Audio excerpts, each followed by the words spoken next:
So today I was having my lunch in my car, as I often do, because I'm a meal prepper and I often eat in my car.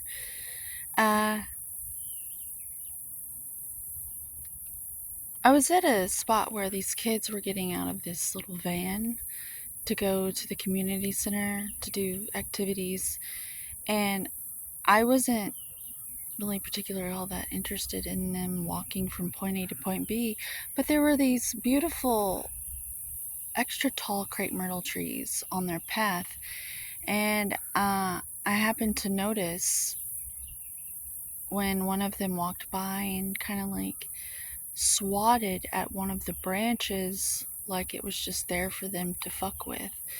And I noticed the tops of the tree started to like move, almost to like communicate with the other trees along the path that, oh God, they're back. That's what it felt like. And it's like, brace yourself. These ignorant swine are walking by. That's what it felt like.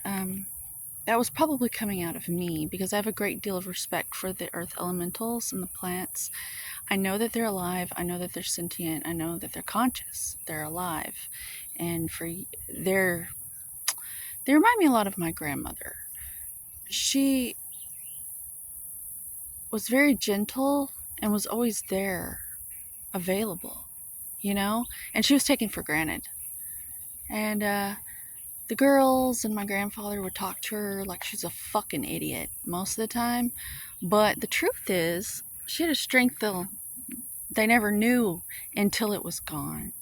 And as soon as she was gone, the whole fucking family fell apart. Yeah, so it's like that.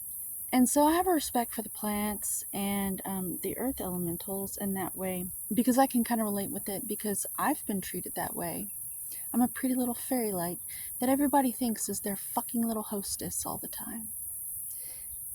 And they don't realize that I deserve respect and that I'm just like them. I just happen to be in this meat suit. But I just noticed, the plants, how they were communicating with one another almost because they can't just get up and walk away. They have to just sit there and observe and be with us on this planet. We're all family. And I know that the time has come that the natural realm is going to have an intimate relationship with us again.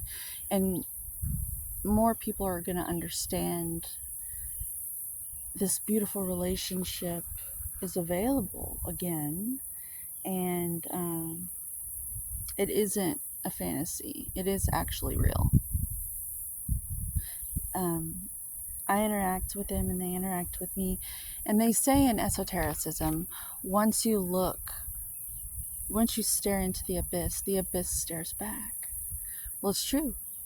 Once you start to notice things and you're exposed, the law of exposure states that you can never be unexposed.